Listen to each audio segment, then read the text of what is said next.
important in our daily life because we are the human being, the social animal we can say. So this is the best feature of whole universe we can say. So first we should know what is communications. So communications is we know that the two-way process. What is the two-way process? Where we can convey our message. The first communication is coming from the two Latin word, that is communicate and the communico. And what is the meaning of these words? The meaning of these words is there is a share and we can say adaptation.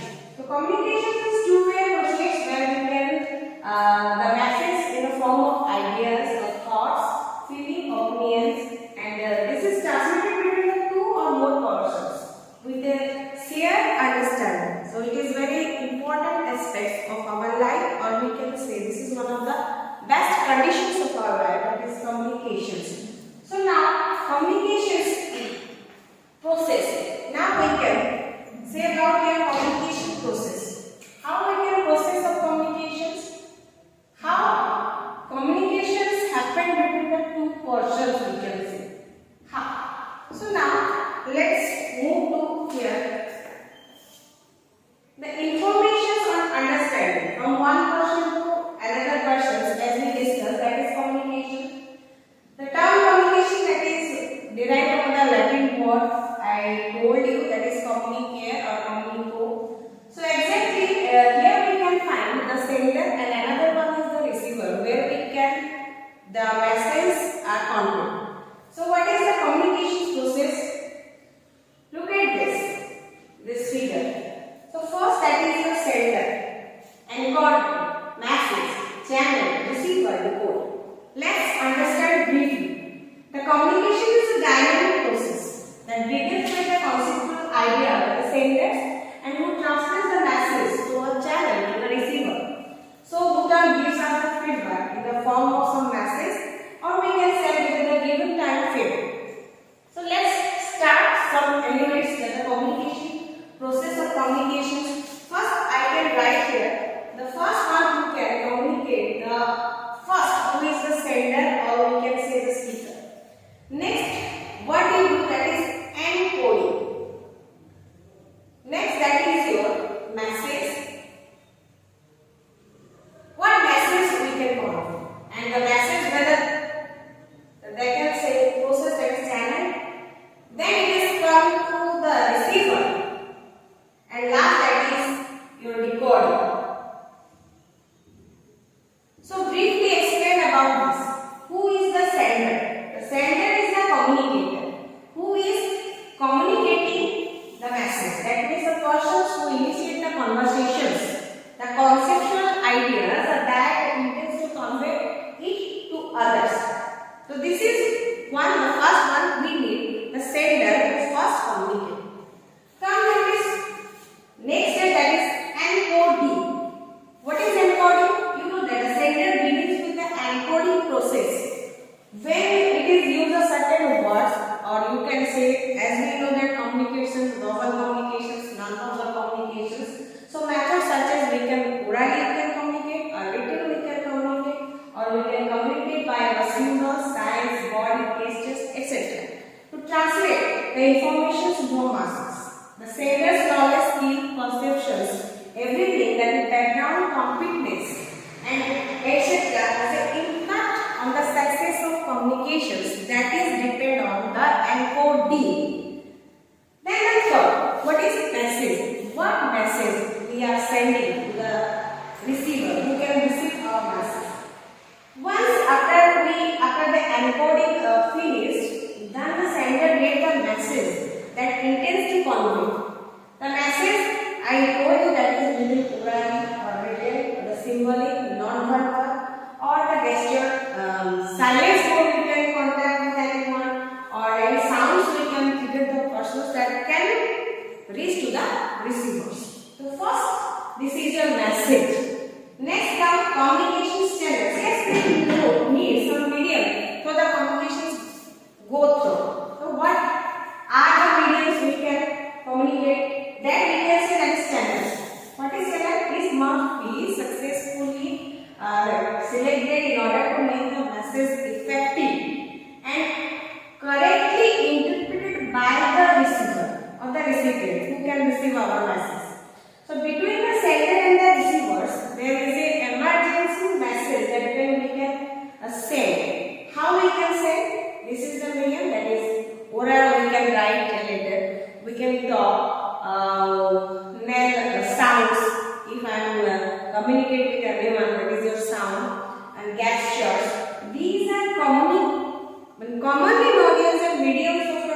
communications. So after that message gone to our channel or medium, then it is to reach to the receiver who can interpret our message or receive our message. The man or the others can, you can say, he is the receiver. As the receiver is the person who the message is intended or targeted. That means our message already targeted one person, that is receiver. So he tries to comprehend as soon as possible what the message we have given to him. That means the receiver records the message depends on his knowledge and of the subject matter's experience, trust, and the relationship with the persons. He can interpret or receive the message, that we can say he is the receiver. So total, that is the 5 steps we have completed. Now you can say receivers can say something to us, that means we can say yes, our communications has completed. So what they can do? The 6th one, that is decoding. What is decoding? Decoding, that means that what the sender's message try to understood by the receivers as best possible. That means effective communications occurs only if their receiver understands the message correctly, exactly what by the sender given or it was intended, you can say. So now we overall know that this is the 6 procedures of the communications, how the communication process has happened, and the last, this is the feedback, and the final, that we can totally say that our communications has finished. How? The feedback is the final step for the process. That the process ensures that the receiver has received the message and interpreted it correctly as intended by the sender. It increases the effectiveness and of the communications as it permits the sender to know the efficacy of the message. The response of the receiver, that can be verbally or non-verbally, we can say. So we can say everything that the communication has completed by through the receiver and the senders. Now come, if we are saying that is the communications happened very nicely, very swiftly, but we will find some of the barriers of communications. What are the barriers in communications? So come here, the sender is not, or the message that not received by the receivers. So some of the obstacles that we can find, so we can say these are the barriers of communication. Okay. So next, we will know what type of barriers of communications. Look at that.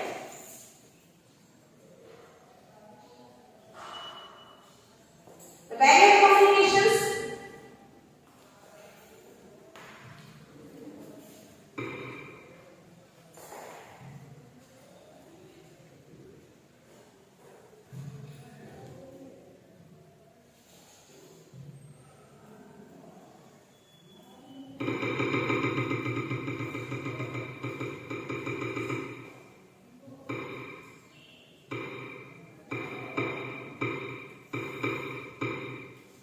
Barriers of communications. Let's know how the communications and barriers, how the 7 barriers of communications. This is your, we can say, physical barriers, perceptual barriers, emotional barriers, cultural barriers, language barriers, gender barriers, or the gender barriers. These are the barriers of communications. The barriers of communications that prevent us from getting the message, accepting the message from others, to communicate their information, thought and ideas not effectively. For the example, if we can find any noise. What are noise? That means barriers were here and there, the mic system, sounds, lots of sounds outside. Then it is very impossible to listen anything from the receivers. So noise is one of the barriers of communication. So we always want the calm and quiet places to listen anything or the possibles of the smooth of the process of communications. And then this is the semantic barrier. Semantic barrier that is your language barrier. What is language barrier? That we need because we are the human being. We need the language to communicate. Language that means the both sender and the receivers can understand one language. Okay. So this is because the known language that can one language that communicate between the receiver and the sender that they can easily understand. So now the core quality of message that can also the variables of communication. We can discuss about the verbal communications and the non-verbal communications. Verbal communication is one of the most obvious or the understood mode of communications that certainly a power of proof that means the communications tool we can say. So what are the verbal communications? So verbal communication is basically your oral communication. Oral and your written communication is under the verbal communication. Oral